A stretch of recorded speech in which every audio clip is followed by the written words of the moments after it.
Jadi kalau teman-teman lihat suatu emiten mendiversifikasi dengan langkah merger atau akuisisi, meskipun secara sektor itu lagi tertekan ya, sektor di bidang utamanya, itu tetap sebuah keputusan yang strategis lah bisa kita bilang gitu. Paling lihat Hmm. itu Hmm. tipsnya. Ya, ya, berarti dua sisi ya, dari apakah So, sektornya memang sedang bagus atau memang dari sisi potensi perusahaan itu untuk merger akuisisinya akan lebih bagus lagi buat perusahaan itu ya, Mbak ya.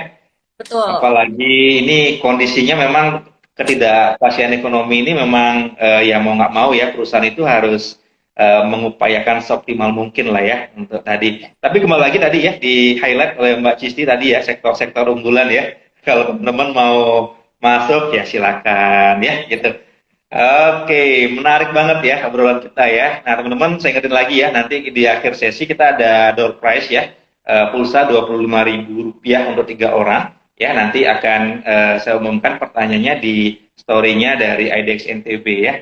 Jadi silakan yang belum follow, follow dulu Instagramnya IDX NTB.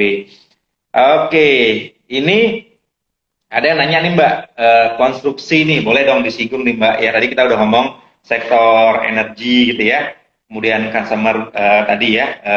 Sekarang konstruksi dikit nih Mbak, silakan Mbak Cisti. Oke, untuk sektor konstruksi, saya pikir di era-era kenaikan suku bunga acuan ini akan lebih challenging ya. Karena sektor konstruksi itu kan padat karya, padat modal gitu. Nah, tentunya sektor konstruksi itu juga mereka bisa menjalankan proyeknya itu dengan biasanya mereka punya hutang dulu gitu ke pihak afiliasi atau ke bank.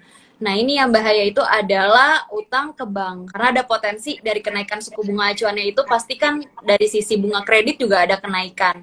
Sektor konstruksi saya pikir masih akan cenderung tertekan dalam waktu dekat ini. Meskipun kedepannya karena terkait dari pembangunan IKN Nusantara ya, ibu Hmm. kota negara gitu, saya pikir ada potensi untuk tumbuh, tapi untuk dekat-dekat ini masih kecenderungannya tertekan gitu sih Pak. Hmm. Ya, ya. Nah, tapi tadi menarik juga ya Mbak ya, kalau misalnya memang pengen ikut tadi ya berpartisipasi dalam pembangunan IKN ya, boleh dong beli saja saham konstruksi ya, dan jadi Betul, bagian betul. gitu ya. Ya, oke. Ini ada juga yang nanya nih, sektor keuangan nih, gimana di tengah kenaikan suku bunga katanya ya dari Mas atau Bapak Ronald Agustin nih. Oke. Untuk sektor keuangan secara jangka pendek dengan kenaikan suku bunga acuan tentu diuntungkan karena ada potensi kenaikan dari net interest marginnya ya. Dimana kita tahu bank itu diuntungkan dari kenaikan suku bunga kredit gitu. Tapi untuk kita bicara jangka panjang, kenaikan suku bunga acuan ini juga bisa menjadi bumerang untuk sektor keuangan. Kenapa? Karena takutnya ke di masa yang akan datang ya atau secara jangka panjang ada potensi untuk dari sisi kredit itu akan tertekan. Masyarakat akan lebih kecenderungan untuk menahan kreditnya terlebih dulu gitu ketika suku bunga lagi tinggi gitu. Nah, untuk jangka pendek masih ada potensi justru positif, tapi kecenderungan jangka panjangnya akan tertekan untuk sektor keuangan. Berarti potensi jangka pendeknya masih ini ya Mbak ya. Karena tadi banyak juga nanya nih tentang bank-bank digital nih Mbak, katanya gimana Mbak?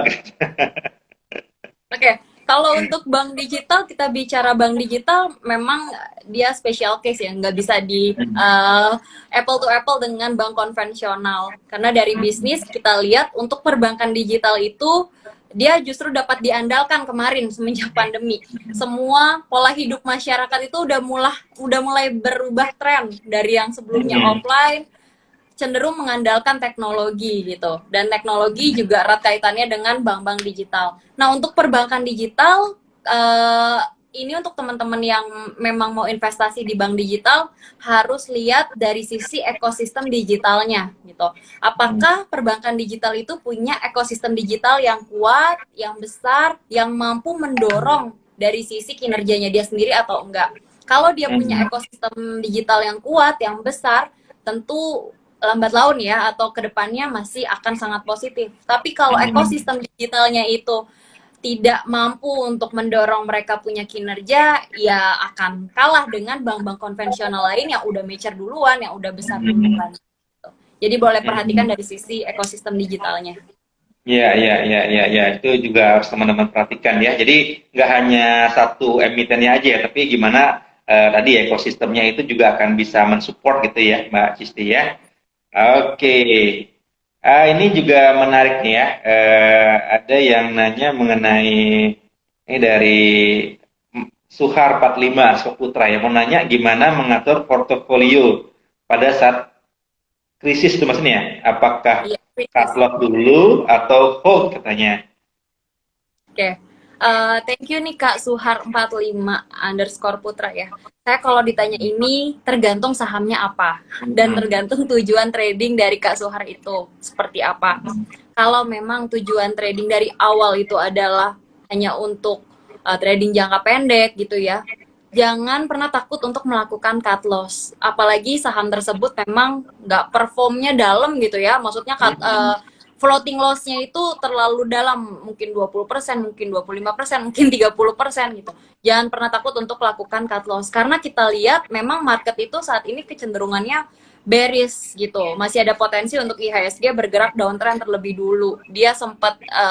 Dia bahkan hari ini ditutupnya di bawah, dia breakdown level psikologi 7.000. Jadi ada potensi besar untuk IHSG bisa bergerak semakin dalam gitu. Hmm. Nah, strategi terbaiknya atau action terbaiknya, uh, kalau memang dirasa harus cut loss, tidak usah takut gitu untuk melakukan cut loss. Tapi cut loss itu dananya jangan langsung di withdraw. Artinya Hmm. dananya itu kalau udah berhasil di sell gitu sahamnya ya, dilakukan cut loss, dananya itu jangan di withdraw tapi di switch ke saham lain yang lagi potensial. Nah, kita bicara saham potensial lainnya, setiap hari pasti ada aja saham yang ditutup di teritori positif, atau ada aja saham yang menguat, atau saham yang ditutup di zona hijau gitu. Jadi Kak Hmm. Suhar bisa strateginya itu switch ke saham potensial tersebut untuk meminimalisir kerugian yang udah direalisasi di saham yang sebelumnya di cut loss. Nah, untuk hold, kalau Kak Suhar memang yakin dengan potensi atau prospek saham tersebut ya, dan juga punya tujuan investasi untuk jangka panjang, nggak apa-apa untuk dipanjangkan aja time frame investasinya. Uh, Lihat level-levelannya, kalau memang di sekitar-sekitar atau di area di level supportnya, uh, selama saham ini punya fundamental sehat, fundamental kuat ya, kinerjanya juga masih tumbuh, Kak Suhar boleh lakukan akumulasi atau buy on weakness gitu ketika dia koreksi aktif. Itu paling. Wah, ini komplit nih ya di poin nih sama Mbak Cisti ya, Mas Suhar ya. Nah, tapi untuk bisa teman-teman bisa mendalami lagi tadi ya strategi, terus juga tadi kan perkembangan emiten ini kan berubah-ubah terus ya gitu ya. Yang apa sih yang kira-kira lagi menarik untuk saat itu ya. Jadi sekali lagi nih ya teman-teman yang mau ikut sekolah pasar modal ya, kita ada sekolah pasar modal nanti di tanggal 14 Oktober ya teman-teman, itu hari Jumat ya. Nanti jamnya ya kalau di webnya itu jam 2 sampai jam 4 ya. Kalau teman-teman di Wita itu jam 3 sampai jam 5 sore ya, Pak Cisti ya. Nanti juga Mas Cisti juga akan sharing lagi tuh di sana teman-teman ya. Jadi yang enggak sempat kebagian di sini pertanyaannya dijawab gitu ya. Jadi nanti bisa banget nih teman-teman langsung aja ya. Nanti lihat postingan Instagram dari Ajaib dan juga dari IDX NTB nih untuk sekolah pasar modal tanggal 14 Oktober ya. Oke. Ini sebenarnya nggak kerasa banget ya Mbak ya. Kita udah hampir sejam nih ngobrol. Dan Iya. ini udah banyak banget nih yang pertanyaan yang masuk dan kita nggak bisa jawab satu-satu ya semua pertanyaannya. Tapi mungkin boleh satu lagi nih Mbak sebelum kita kan closing nih. Ada yang nanya nih sektor kesehatan nih kan. Ya ini nggak tahu ya kalau COVID ini masih ada apa enggak ya? Masih ada Pak. Masih ada ya gitu ya. Oke masih ada. Nah tapi gimana nih Mbak Cisti ya cara umum ya untuk sektor kesehatan ini Mbak? Oke, secara umum untuk sektor kesehatan mungkin kita bisa bilang cukup defensif ya di tengah-tengah ketidakpastian global saat ini. Karena apa? Karena orang pasti berobat, orang pasti kalau sakit juga ada yang melakukan perawatan di rumah sakit gitu.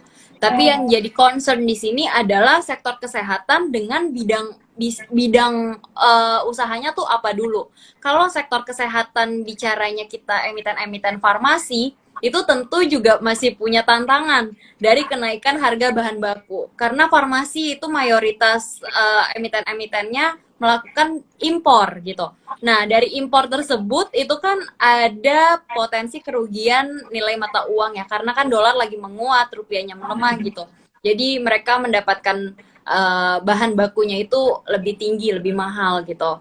Nah, tapi kalau bicara rumah sakit, saya pikir sih memang rumah sakit itu mau gimana pun juga ya masih cukup defensif sih. Ruang kenaikannya pun juga ruang infrastruktur dari rumah sakit sendiri di Indonesia itu sebenarnya belum merata.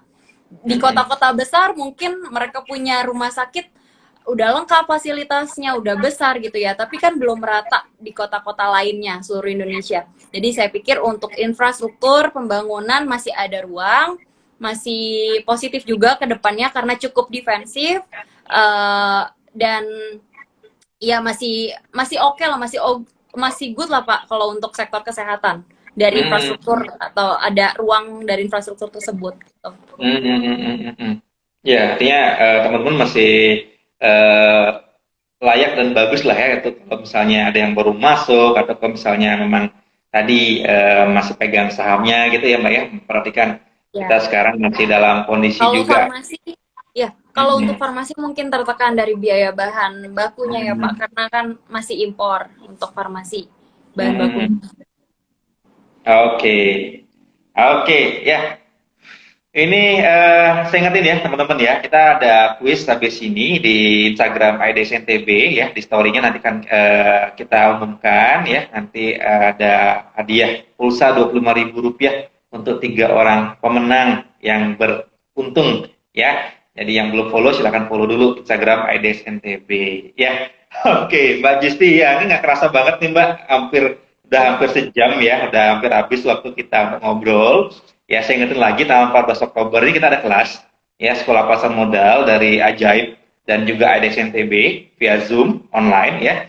Nanti kita akan ini untuk pemula ya, untuk yang belum jadi investor silakan. Atau yang misalnya mungkin yang baru-baru mulai juga mungkin silakan juga ya.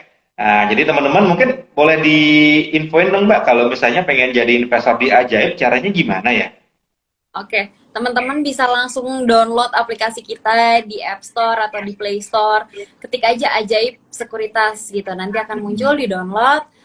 Semua pendaftaran, proses registrasi ya, termasuk verifikasi data dan lain sebagainya, itu dilakukan secara online. Jadi teman-teman nggak perlu datang lagi ke cabang atau teman-teman harus datanglah gitu ke kantor kita gitu ya. Tidak perlu gitu melakukan hal itu. Kemudian teman-teman syaratnya juga mudah sekali, teman-teman hanya menyiapkan KTP sebagai identitas diri dan teman-teman menyiapkan rekening dari bank konvensional yang udah teman-teman punya gitu. Itu untuk dibantu membuat semacam rekening dana nasabah atau RDN-nya. Gitu. Semua proses online, teman. Semua online ya, jadi tidak perlu lagi ya keluar, apalagi musim hujan ya Mbak ya, macet, banjir di mana-mana, tinggal di rumah pakai handphone, tinggal ikuti tadi ya aplikasi segala macam udah bisa buka rekening di Ajaib Sekuritas ya. Oke Mbak Cisti, mungkin boleh closing nih Mbak sekali lagi ya buat stressing bahwa ekonomi kita ini terus ini ya pulih lah gitu ya dengan kondisi segala macam tadi ya dan potensi tadi ya sampai akhir tahun ini juga semakin bagus sebenarnya. Boleh dikasih closing statement Mbak? Oke, aku paling suka sama quotes-nya Warren Buffett nih, Pak Gusti. Salah satu bapak value investor dunia. Jadi beliau pernah mengatakan bahwa you don't have to be smarter than the rest, you have to be more disciplined than the rest gitu. Artinya apa? Di pasar modal itu kemungkinan terjadi apapun hal itu pasti gitu. Jadi di pasar modal gitu, di saham, segala ketidakpastian itulah yang pasti. Artinya kita dituntut untuk menjadi lebih disiplin terhadap trading plan, terhadap tujuan investasi sejak awal. Gitu. gitu. Teman-teman tetap konsisten, tetap disiplin terhadap trading plan yang dipunya. Apabila dirasa harus cut loss aja nggak masalah. Dan apabila memang sudah saatnya untuk taking profit, silakan langsung taking profit. Jangan terbuai dengan potensi atau iming-iming kira-kira akan lebih tinggi ke depannya. Karena kalau kita lihat saat ini, pasar merespon segala keadaan ya, segala berita, segala rumors, apapun itu dengan sangat cepat gitu. Pasar sangat sensitif sekali. Pertama, kalau kita nggak disiplin, kita bisa dikalahkan oleh pasar gitu. Jadi gimana pun juga kita yang harus mengalahkan pasar dengan kita disiplin. Seperti itu, Pak. Oke, terdengar agak klise gitu ya, Mbak ya, disiplin Iya, ya. Kata yang sering kita dengar ya, tapi memang tidak semudah itu kita bisa menerapkannya ya. Tapi tidak ada tips yang lebih pas dan jitu selain tadi ya, disiplin, disiplin, dan disiplin. Mungkin ada satu tambahan lagi ya, sabar juga ya. Teman-teman harus bersabar, namanya investasi, tidak ada instan ya. betul, betul. Jadi kita Warren, harus, hmm, Warren Buffett juga pernah bilang, Pak, jadi pasar saham stock market itu hmm, adalah money transfer untuk yang hmm. tadinya tidak sabar menjadi sabar. Nah, ini kayaknya kayaknya ini banget ya, ngefans banget gitu ya Mbak Justi ya, dan itu memang bener banget ya. Itu teman-teman memang diharapkan lah ya sabar dan disiplin tadi ya, untuk bisa tadi ya memaksimalkan portofolio dan akhirnya juga akan mendapatkan potensi cuan nih yang kita atau teman-teman pasti harapkan ya buat investasi di pasar modal.